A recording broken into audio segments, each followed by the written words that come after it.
Donald Trump जिस tariff को कभी अमेरिका फर्स्ट की ढाल बताकर दुनिया के सामने लहराते थे, ताजा फैसले के बाद भारत वैश्विक निर्यात प्रतिस्पर्धा में कहीं अधिक मजबूत स्थिति में नजर आ रहा है।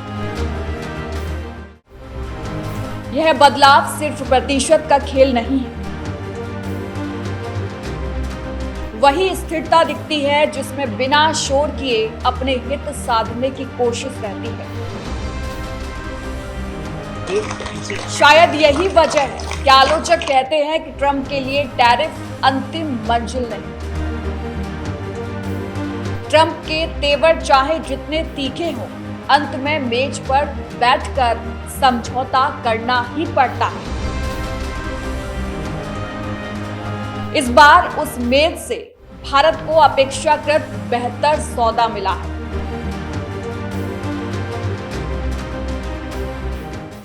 अमेरिकी राजनीति और वैश्विक व्यापार के मंच पर एक बार फिर वही पुराना दृश्य देखने को मिला, जिसमें तेज बयानबाजी के बाद आखिरकार सौदे की मेज पर आकर सुर बदल जाते हैं। डोनाल्ड ट्रंप जिस टैरिफ को कभी अमेरिका फर्स्ट की ढाल बताकर दुनिया के सामने लहराते थे, वही टैरिफ अब भारत के मामले में नरम पड़ता दिख रहा है। नमस्कार, मेरा नाम है भारती बघेल और आप देख रहे हैं न्यूज वॉच इंडिया का खास कार्यक्रम आज का बड़ा सवाल। अमेरिका द्वारा भारतीय उत्पादों पर टैरिफ घटाकर 18% किए जाने के फैसले ने न सिर्फ वैश्विक बाजारों का ध्यान खींचा है, बल्कि यह सवाल भी खड़ा कर दिया है कि क्या ट्रंप की टैरिफ रणनीति वास्तव में ताकत का प्रदर्शन थी या फिर बातचीत की शुरुआत भर। ताजा फैसले के बाद भारत वैश्विक निर्यात प्रतिस्पर्धा में कहीं अधिक मजबूत स्थिति में नजर आ रहा है। देखिए, जो यूएस और भारत की डील हुई है, उसको लेकर सारा देश जो है वो बहुत ही उत्साहित है और हम जितनी तारीफ करें प्रधानमंत्री जी के संयम की, उनके आचरण की, जिस तरह से उन्होंने मतलब जैसे कह सकते हैं कि किसी को ना नीचा दिखाया ना नकारा, उसके साथ में ही इतनी बड़ी डील जो है भारत के लिए उन्होंने जो है वो क्रैक की है। साफ हो गया कि जो कल कह रहे थे कि भारत की इकोनॉमी डेड हो जाएगी उस टैरिफ के बाद, आज भारत एक सेंटर बन रहा है पूरे विश्व के लिए। पार समझौते से भारतीय उत्पादकों को वैश्विक बाजार में बड़ी बढ़त मिलेगी। कम करके 18% टैरिफ के साथ युवाओं, किसानों और एमएसएमई के लिए नए अवसर खुलेंगे। मजबूत भारत अमेरिकी साझेदारी से निवेश, नवाचार और रोजगार सृजन को गति मिलेगी। नए बाजार खुलने से भारतीय उद्योगपतियों को, विशेष रूप से एमएसएमई को सीधा लाभ होगा और वैश्विक स्तर पर भारत की स्थिति और मजबूत होगी।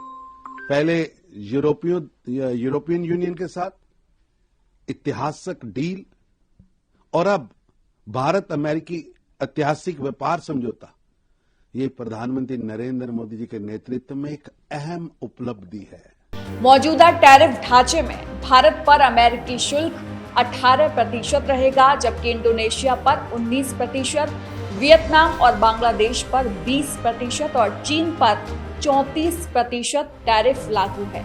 एशिया की इन प्रमुख निर्यातक अर्थव्यवस्थाओं के मुकाबले भारत अब कम शुल्क वाले देशों की कतार में आ गया है। यह बदलाव सिर्फ प्रतिशत का खेल नहीं है।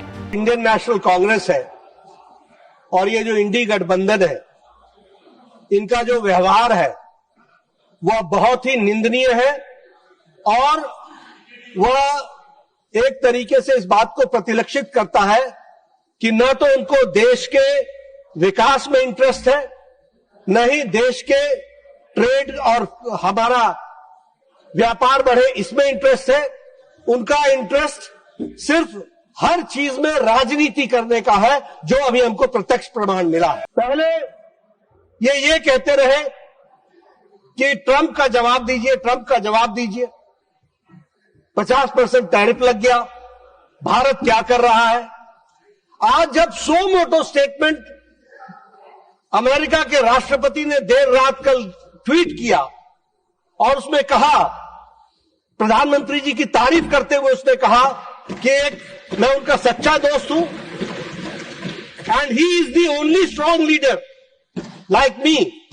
इस तरीके के शब्दों का उपयोग करते हुए उन्होंने यह कहा कि मैं टैरिफ को 25% से रिड्यूस करके 18% करता हूं। बल्कि इससे भारत के वस्त्र, फार्मा, इंजीनियरिंग, गुड्स और इलेक्ट्रॉनिक्स जैसे सेक्टर को अमेरिकी बाजार में नई सांस मिलती दिख रही है।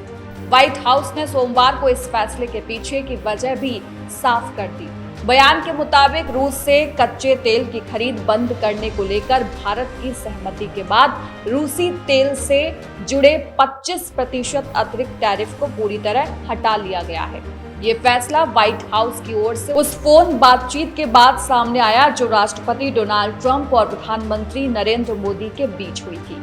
अमेरिकी प्रशासन के एक वरिष्ठ अधिकारी ने न्यूज एजेंसी को बताया कि भारत द्वारा रूसी तेल की खरीद समाप्त करने की प्रतिबद्धता के चलते यह अतिरिक्त टैरिफ अब हटाया जा रहा है।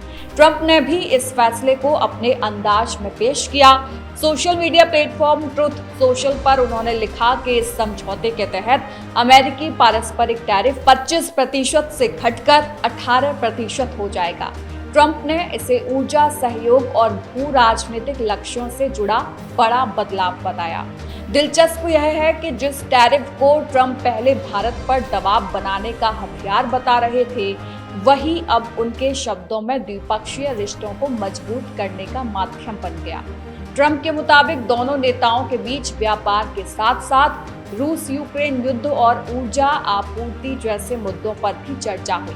उन्होंने यह दावा भी किया कि प्रधानमंत्री मोदी ने रूसी तेल की खरीद बंद करने और अमेरिका से तथा संभवतः वेनेजुएला से तेल आयात बढ़ाने पर सहमति जताई है। ट्रंप का ये बयान अपने आप में ये दिखाता है कि ऊर्जा राजनीति अब व्यापार नीति से कितनी गहराई से जुड़ चुकी है। जहां पहले टैरिफ का मकसद घरेलू उद्योगों की रक्षा बताया जाता था, वहीं अब वे सीधे सीधे अंतर्राष्ट्रीय राजनीति और रणनीतिक फैसलों से जुड़ते दिख रहे हैं। दूसरी ओर प्रधानमंत्री मोदी ने भी इस फैसले को सकारात्मक रूप में पेश किया। सोशल मीडिया प्लेटफॉर्म एक्स पर उन्होंने कहा कि मेड इन इंडिया उत्पादों पर अब 18% का कम टैरिफ लगेगा। ये जानकर खुशी हुई।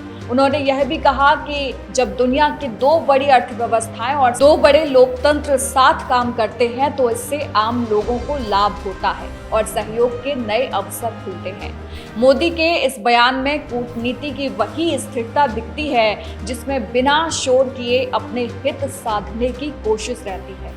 वरिष्ठ अमेरिकी अधिकारियों का कहना है कि भारत पर लगाया गया अतिरिक्त 25% टैरिफ सीधे तौर पर रूसी तेल की खरीद से जुड़ा था। अब जब नई दिल्ली से इस दिशा में अपनी प्रतिबद्धता जताई है तो उस अतिरिक्त शुल्क को हटा लिया गया है। ये फैसला अमेरिकी रणनीति को भी उजागर करता है, जिसमें व्यापार नीति को ऊर्जा और भू राजनीतिक उद्देश्यों के साथ जोड़कर देखा जा रहा है। यानी टैरिफ अब सिर्फ आर्थिक हथियार नहीं रहे, बल्कि कूटनीतिक संदेश देने का जरिया भी बन गए हैं। अगर बीते एक साल की टैरिफ टाइमलाइन पर नजर डालें तो पूरा घटनाक्रम किसी रोलर कोस्टर से कम नहीं दिखता। 2 अप्रैल 2025 को अमेरिका ने भारत पर 10% का बेसलाइन टैरिफ लगाया। इसके कुछ ही दिनों बाद 5 अप्रैल 2025 को ट्रंप ने 26% टैरिफ का ऐलान कर दिया। 9 अप्रैल 2025 को अचानक सुर बदले और 90 दिनों के लिए टैरिफ हटाने की घोषणा हुई। 10 जुलाई 2025 को भारत ने जवाबी कदम उठाते हुए वर्ल्ड ट्रेड ऑर्गेनाइजेशन में 32,000 करोड़ रुपए की जवाबी ड्यूटी का प्रस्ताव रखा। इसके बाद 31 जुलाई 2025 को अमेरिका ने फिर 25% रेसिप्रोकल टैरिफ लगाने का ऐलान किया, जो 1 अगस्त 2025 से लागू भी हो गया। 6 अगस्त 2025 को रूसी तेल खरीद के मुद्दे पर भारत पर 25% अतिरिक्त टैरिफ लगाया गया और 27 अगस्त 2025 को कुल टैरिफ 50% तक पहुंच गया। अंततः 2 फरवरी 2026 को वही अमेरिका, वही ट्रंप प्रशासन भारत पर रेसिप्रोकल टैरिफ घटाकर 18% करने की घोषणा। इस पूरी टाइमलाइन से एक बात साफ होती है कि ट्रंप की टैरिफ नीति अक्सर तेज ऐलान और फिर बातचीत के बाद नरमी के रास्ते पर चलती रही है। शायद यही वजह है कि आलोचक कहते हैं कि ट्रंप के लिए टैरिफ अंतिम मंजिल नहीं बल्कि सौदेबाजी का शुरुआती हथियार है।